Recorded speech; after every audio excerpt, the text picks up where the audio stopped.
నమస్తే. నేను మీ అశ్విని కుమార్. రాహుల్ గాంధీకి బెయిల్ వచ్చింది. మళ్ళీ బెయిల్ వచ్చింది. ప్రతిపక్ష నాయకుడు ఏం మాట్లాడినా చెల్లుతుంది. ఎవరు కూడా దీని గురించి పట్టించుకోరు అనుకుంటే పొరపాటే. దాదాపు రాహుల్ గాంధీకి ఇది 8వ బెయిల్ నాకు గుర్తున్నంత వరకు. గాంధీ ఫ్యామిలీలో ఎవరు కూడా లేరనుకుంటే ఇంతమంది బెయిల్ మీద బయట ఉన్న వ్యక్తులు. ప్రతిపక్ష నాయకుడు అయ్యాక ఊరికే ఒక విమర్శ చేయటం, లేదా చాలా తెలివిగలవాడు అనుకొని ఏదో ఒకటి బయటికి చెప్పడం, తర్వాత కేసులు ఇవన్నీ కూడా ఆయనకు అలవాటైపోయింది. ఇప్పుడు 8వసారి బెయిల్ వచ్చింది రాహుల్ గాంధీకి. వీర సావర్కర్ మీద చేసిన అనుచిత వ్యాఖ్యలు, దాని మీద డిఫమేషన్ సూట్ వేయటం, ప్రస్తుతం బెయిల్ మీద బయటికి బెయిల్ ఇచ్చింది కోర్టు. ఫిబ్రవరి 15వ తారీఖు తర్వాత మళ్ళీ దాని మీద హీరింగ్ ఉంటుంది.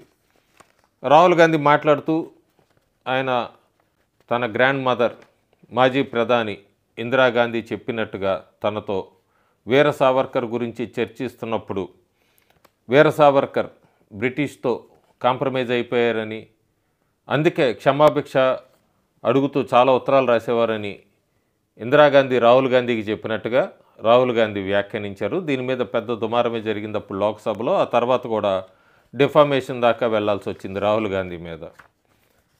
నిజంగానే రాహుల్ గాంధీతో ఇందిరాగాంధీ అట్లా చెప్పారా లేదా అనేది ఎవరికి తెలియదు. ఎందుకంటే రాహుల్ గాంధీ వయసు కూడా అప్పుడు చాలా చిన్నది. అయినా కూడా వీర సావర్కర్ గురించి ఇందిరాగాంధీ రాహుల్ గాంధీతో చర్చించింది అంత సమయం. వీర సావర్కర్ లాంటి త్యాగశీలు దేశభక్తుల గురించి చర్చించి ఉంటారనేది కూడా పెద్ద అపోహే. ఏదైనప్పటికీ మనకి రాహుల్ గాంధీ చెప్పారు, ప్రస్తుతం మనం వినాలి.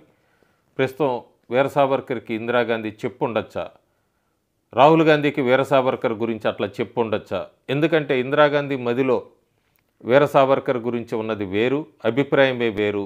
రాహుల్ గాంధీ ఎంత పచ్చిగా అబద్ధం మాట్లాడారనేది మనం ఒకసారి గతంలోకి వెళ్దాము.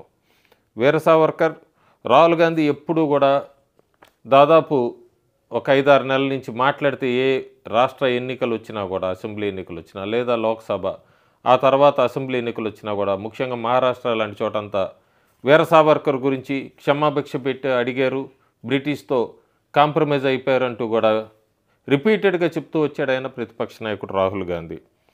అసలు వినాయక్ దామోదర్ వీర సావర్కర్ నిజంగానే క్షమాభిక్ష పిటిషన్స్ ఇవన్నీ అడిగారా? అసలు ఆయన ఎందుకు జైల్లో వేశారు? 1911లోనే సావర్కర్ని బ్రిటిష్ ప్రభుత్వం ప్రభుత్వం మీద కాన్స్పిరసీ మీద అని చెప్పి అరెస్ట్ చేసింది 1911లో. అరెస్ట్ చేశాక కూడా 2 సార్లు జీవిత ఖైదు, అంటే 50 సంవత్సరాల వరకు జీవిత ఖైదు కింద ఆయన్ని అండమాన్ నికోబార్ ఐలాండ్లో సెల్యులార్ జైలు అంటాం, అంటే కాలాపానీ జైలు, ఆ జైల్లో శిక్ష వేసింది. ఆ జైల్లోకి తరలించింది వీర సావర్కర్ని.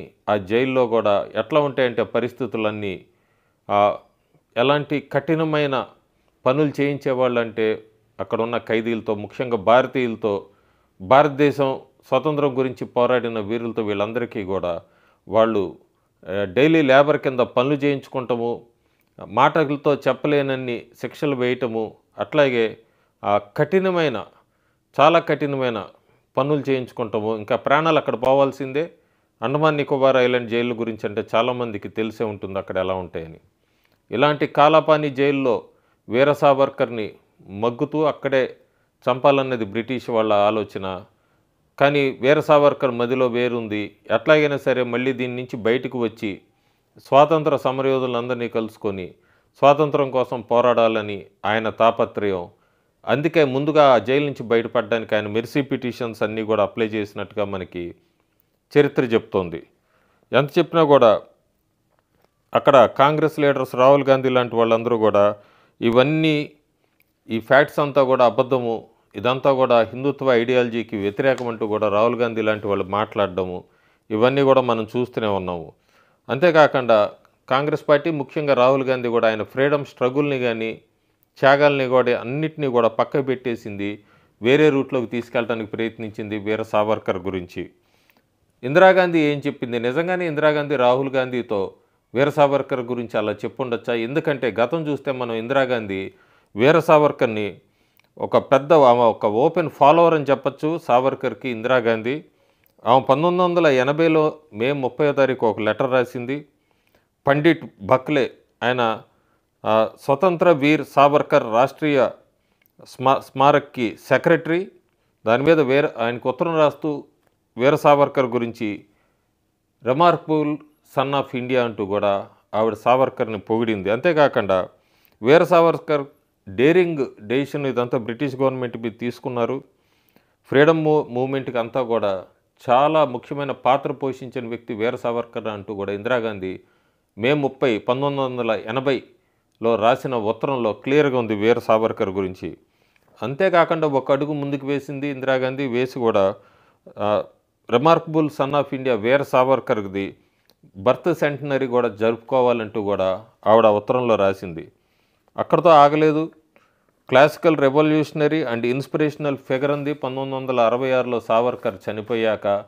ఇందిరాగాంధీ అట్లా కూడా అంది అప్పుడు. అంతేకాకుండా 1970లో ఇందిరాగాంధీ ఒక స్టాంపు కూడా వీర సావర్కర్కి గౌరవంగా ఒక స్టాంపును కూడా రిలీజ్ చేసింది.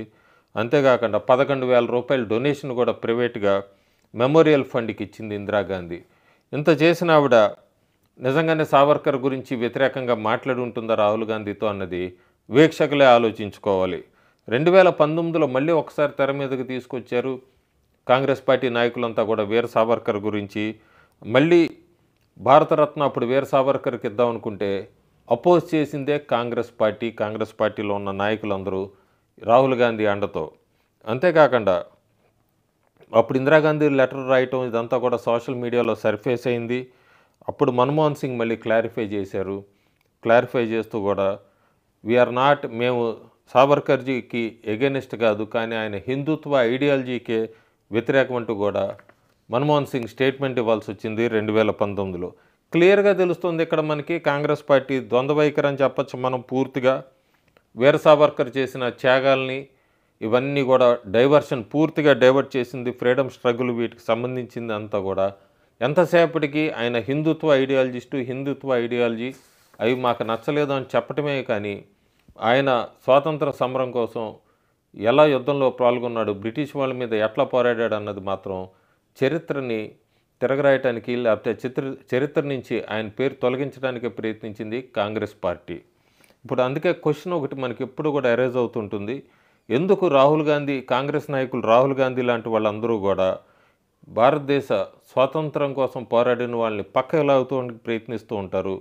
ఎందుకు రాహుల్ గాంధీ ఇందిరాగాంధీ పబ్లిక్గానే ఇట్లా సపోర్ట్ చేసింది, వీర సావర్కర్కి ఇట్లా స్టాంప్ రిలీజ్ చేసింది, 11,000 రూపాయలు ఆయన మెమోరియల్ ఫండ్కి డొనేట్ చేసింది, రిమార్కబుల్ సన్ ఆఫ్ ఇండియా అని అంది అన్నది ప్రూఫ్స్ కనబడుతున్నా కూడా రాహుల్ గాంధీ లాంటి వాళ్ళు ఎందుకు దాన్ని అట్లా మార్చి ఎప్పుడు కూడా పబ్లిసిటీ చేస్తారనేది అయితే ఆలోచించుకోవాలి. అంతేకాకుండా కాంగ్రెస్ పార్టీ ఎందుకు హిందుత్వ ఐడియాలజీ గురించే మాట్లాడుతుంది ఎగెనెస్ట్గా. ఆ హిందుత్వ ఐడియాలజీ గురించి ఎగెనెస్ట్గా మాట్లాడుతూ మెర్సీ పిటిషన్స్ వీర సావర్కర్ అడిగారు బ్రిటిష్ గవర్నమెంట్ని అంటూ కూడా ఆయన్ని ఎందుకు జనంలోనో లేకపోతే భారతదేశ పౌరుల మధ్య నుంచి వీర సావర్కర్ అనే పేరుని మర్చిపోవటానికి లేదా వాళ్ళ హృదయాల్లోంచి తొలగించడానికి ప్రయత్నిస్తోంది అన్నది కూడా వీక్షకులు ఆలోచించుకోవాలి. చాలామంది చెప్తారు ఆ క్షమాభిక్ష మెర్సీ పిటిషన్స్ అంతా కూడా అదొక స్ట్రాటజిక్ అన్నది. పుస్తకాలు చాలా వచ్చినాయి, చరిత్ర తెలుసుకోవాలి. ఎప్పుడు కూడా చెప్తాను రాహుల్ గాంధీకి సీనియర్ కాంగ్రెస్ నాయకులు గతంలో చరిత్ర ఆయన మాట్లాడే ముందు ఆయనకి కరెక్ట్గా డైరెక్ట్ చేస్తే చాలా మంచిదని.